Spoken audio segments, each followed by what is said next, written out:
제60편 다윗이 교훈하기 위하여 지은 믹담. 인도자를 따라 수산에두세 맞춘 노래. 다윗이 아람 나하라임과 아람 소바와 싸우는 중에 요압이 돌아와 에돔을 소금골짜기에서 쳐서 12,000명을 죽인 때,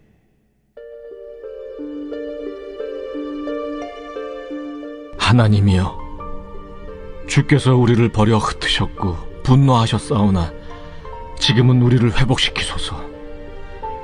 주께서 땅을 진동시키사 갈라지게 하셨사오니 그 틈을 기우소서. 땅이 흔들림이니이다. 주께서 주의 백성에게 어려움을 보이시고 비틀거리게 하는 포도주를 우리에게 마시게 하셨나이다. 주를 경외하는 자에게 깃발을 주시고 진리를 위하여 달게 하셨나이다. 주께서 사랑하시는 자를 건지시기 위하여 주의 오른손으로 구원하시고 응답하소서. 하나님이 그의 거룩하심으로 말씀하시되 내가 뛰놀리라. 내가 세겜을 나누며 숫꽃 골짜기를 측량하리라. 길르앗이 내 것이요 므낫세도 내 것이며 에브라임은 내 머리의 투구요 유다는 나의 규이며 모압은 나의 목욕통이라. 에돔에는 나의 신발을 던지리라.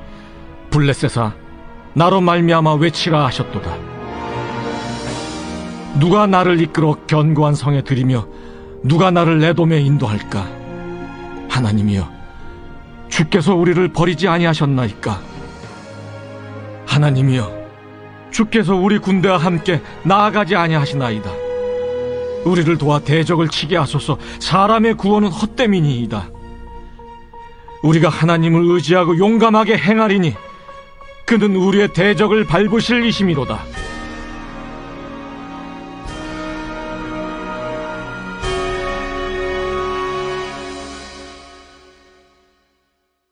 어제 보신 것처럼 다윗은 사울 왕의 시기로 오랜 기간 동안 고난을 받았지만 결국 하나님은 이런 다윗을 유다의 왕으로 세우셨고 그를 통해 이스라엘이라는 나라를 든든하게 세워가셨음을 알 수 있습니다.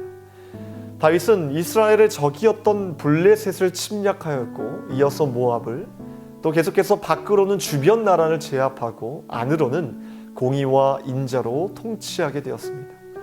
다윗이 이렇게 주변 나라와의 전쟁에서 승리하고 그들을 굴복시킬 수 있었던 이유는 단 한 가지입니다. 이 이유에 대해 성경은 정확히 이렇게 언급하고 있습니다. 그것도 2번이나 말입니다.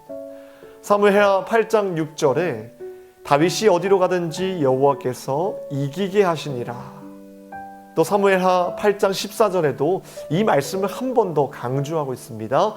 다윗이 어디로 가든지 여호와께서 이기게 하셨더라.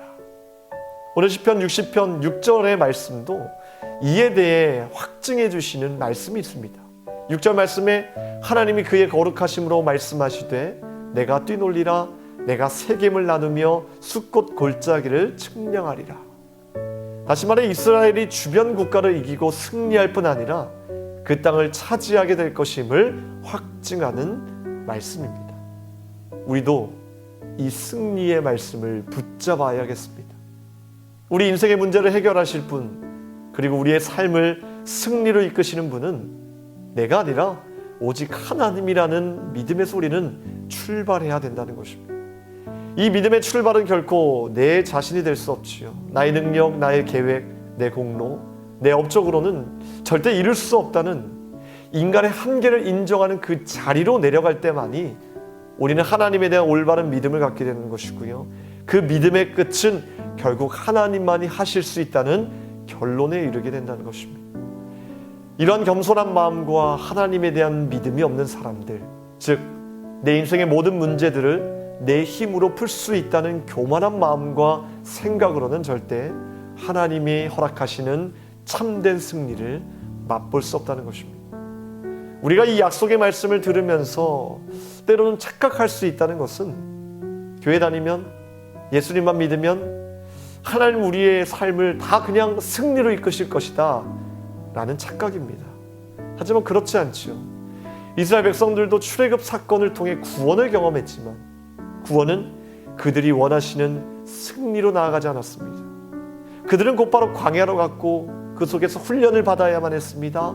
마라의 쓴물을 경험해야만 했고 십자가의 사건, 구리 노뱀 사건을 통해 진정한 승리가 무엇인지 깨닫고 훈련받아야만 했습니다.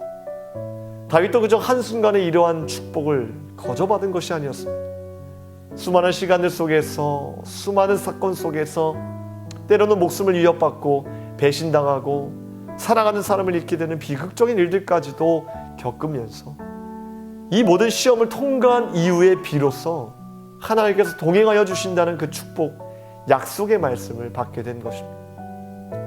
사실 이러한 약속의 말씀을 받기 전에도 다윗은 충분히 축복받은 사람이었습니다. 왜냐하면 하나님과 늘 동행했기 때문입니다. 한마디로 다윗은 하나님께 꼭 붙어있던 사람이었습니다.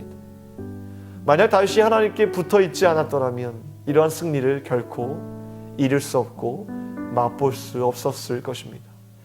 룻이 나오미를 그냥 쫓아간 게 아니지요. 룻의 마음은 붙쫓아갔다는 것으로 표현되고 있습니다. 욥기 19장 20절 말씀에 내 피부와 살이 뼈에 붙었다라는 표현이 있지요. 룻은 마치 뼈와 살이 딱 붙은 것처럼 나오미를 따라갔습니다. 우리가 흔히 성령 충만하다고 하는데 그 뜻은 내가 성령을 쫓는데 성령과 내가 딱 붙어있다는 뜻입니다. 그런 상태를 의미합니다.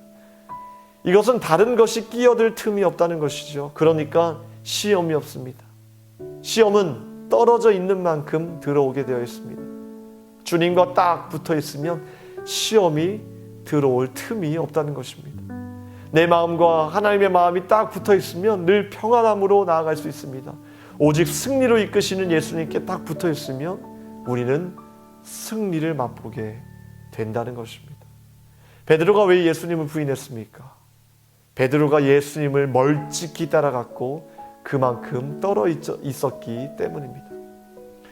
우리도 다윗처럼 룻처럼 그렇게 말씀을 붙잡고 살아가야 합니다.